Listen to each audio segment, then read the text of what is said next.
নমস্কার বন্ধুরা, কেমন আছেন সবাই? আশা করছি এইটুকুখানি স্বস্তি আমরা সকলে পেয়েছি, কারণ এখন চারিদিকে মোটামুটি ধরে রাখুন বৃষ্টি হচ্ছে। তবে আমি যেখানে আছি এখনো বৃষ্টি হয়নি। আজকের ওয়েদারটা একটু ঠান্ডা, বাস আর কিছু না। যাই হোক, আপনারা যেমন আছেন আমিও সেরকমই আছি। তো আজকে এই ভিডিওটার বানানোর কারণ একটাই, তবে সেটা পরে বলছি। তার আগে আপনাদের জানাই অসংখ্য ধন্যবাদ। এবার বলি কেন।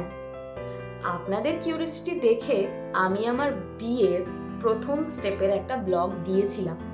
তো সেখানে আপনারা সবাই মিলে আমাকে এতটা ভালোবাসা দিয়েছেন, তার জন্য একটা ধন্যবাদ না জানিয়ে আমি সত্যিই পারলাম না। অনেকটাই কৃতজ্ঞ আপনাদের সবার কাছে, যারা এখন পর্যন্ত আমাকে সাপোর্ট করে আসছেন।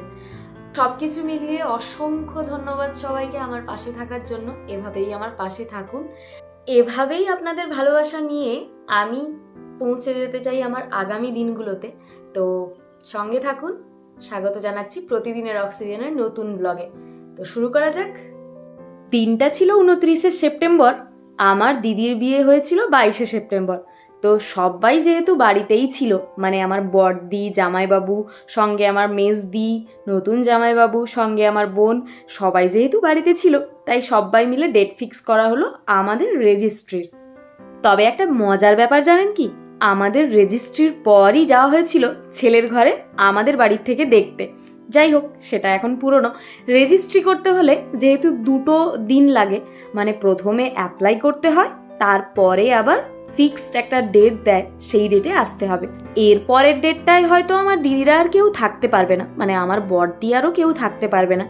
তাই সেজন্যই ওরা প্রথম রেজিস্ট্রিতে এলো আমাদের সঙ্গে।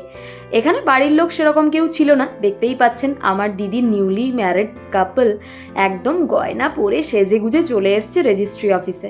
তবে আমার দিদির রেজিস্ট্রির সময়ও জানেন তো আমি যেতেই পারিনি। তার এত বড় একটা শুভ দিন কিন্তু আমার পক্ষে যাওয়া সম্ভবই হয়নি, কারণ এতটাই দূরে থাকি যে সেখানে গিয়ে আসাটা খুব টাফ। মানে অ্যাটলিস্ট আমাকে 6-7 দিন ছুটি তো নিতেই হবে। প্রথম দিন আমাদের সমস্ত কাগজে সই করিয়ে নেওয়া হলো, অ্যাপ্লিকেশন দেওয়া হলো, তারপরে আমাদের একটা ডেট দেওয়া হলো। এখানে আরও একটা মজার ব্যাপার কি হয়েছে জানেন তো, আমার দিদির রেজিস্ট্রির সঙ্গে বিয়ে, আমার রেজিস্ট্রির সঙ্গে বিয়ে, 4টে শুভ কাজের ডেট ছিল একটাই, 22 তারিখ। এই ক্লিপটা কিন্তু অ্যাকচুয়ালি 22 তারিখের। এই দিন আমাদের বাড়ির সকলেই এসেছিলেন, মানে আমার শ্বশুর বাড়ি সঙ্গে আমার বাবার বাড়ি। বিশ্বাস করুন, আমরা কেউই আগে থেকে জানতাম না যে আমরা একই রঙের ড্রেস পরবো। আমি অলরেডি পরেই নিয়েছিলাম আরেকটা শাড়ি, বাড়ির লোক বললো ওটা ভালো লাগছে না, তাই চেঞ্জ করে নিলাম। ও নাকি সেম, তাই এসেই দেখছি কোইন্সিডেন্সলি আমাদের ড্রেস কালার একই হয়ে গেছে। বাস আর কি, শৈশবত্ব করেই ফেললাম, হয়ে গেলাম হাজব্যান্ড ওয়াইফ। বিশ্বাসই হচ্ছিল না যে আমি বিয়ে করে নিচ্ছি। কাগজে কলমে সই হলে কিন্তু আমাদের সমাজ মানে না, আমাদের সমাজ কিন্তু সোশ্যাল ম্যারেজটাই প্রাধান্য দেয় বেশি।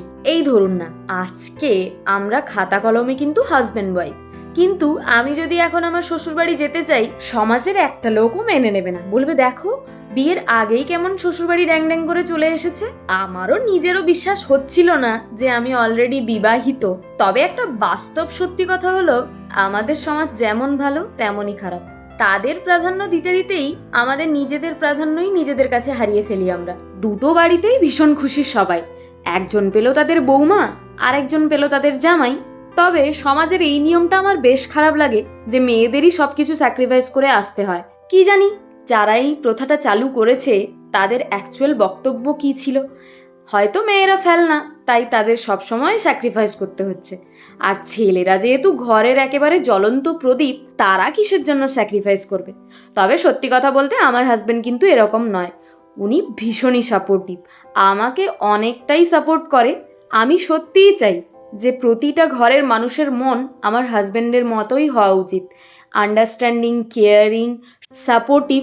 তাহলেই তো মেয়েদের উপর আর নির্যাতন হয় না, এত মেয়েকে মার খেয়ে কখনো মরতে হয় না। যাই হোক, এখন যেহেতু আমরা স্বামী স্ত্রী, এসেই মোটামুটি করলাম সবাইকে প্রণাম। বড়দের আশীর্বাদ নিয়েই তো নতুন জীবনটা শুরু করতে হয়। এখানে আবার মা ছেলের মধ্যে ঘটলো এক মজার ঘটনা। সামনে মা দাঁড়িয়ে আছে আর আমার বর তো দেখতেই পায় না। যাই হোক, প্রণাম শেষ করে আমরা উঠে পড়লাম টোটোতে।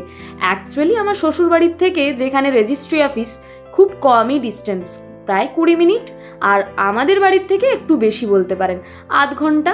তাই আমরা সবাই এসছিলাম গাড়িতে আর এনারা এসছিলেন টোটোতে। যেহেতু আমি এখন বাড়ির বৌমা, একটু দায়িত্ব তো নিতে হবে, তাই না? শাশুড়ি মা টোটোতে যাচ্ছেন, আমি কি আর গাড়িতে যেতে পারি? যাই হোক, এবারে আমাদের গন্তব্যস্থান হচ্ছে মন্দির। এখানেই কাছে পিঠে একটা নতুন মন্দির খুলেছে, আজকে আমরা যাব সেখানেই আশীর্বাদ নিতে। বাড়ির সকলের আশীর্বাদ যেমন প্রয়োজন হয়, সেরকমই ভগবানের আশীর্বাদও আমাদের প্রয়োজন।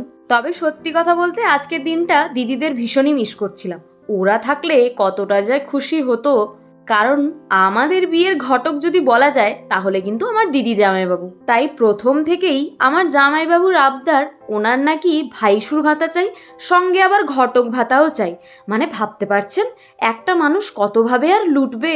শেষমেশ পৌঁছে গেছিলাম জগন্নাথ মন্দিরে, আর একটু হলেই বন্ধ হয়ে যাচ্ছিল মন্দিরটা। যাই হোক, পৌঁছে যখন গেছি আশীর্বাদটা নিয়েই ফেলি। ও, এর আগে তো আর একটা মন্দিরে গেছিলাম, সেখানে কোনো রকম পুজো দিয়েই চলে এলাম এই মন্দিরটা। তবে দেখে একটু অবাকই হয়েছিলাম, বালিঘাইতে এত বড় মন্দির সেটা জানাই ছিল না।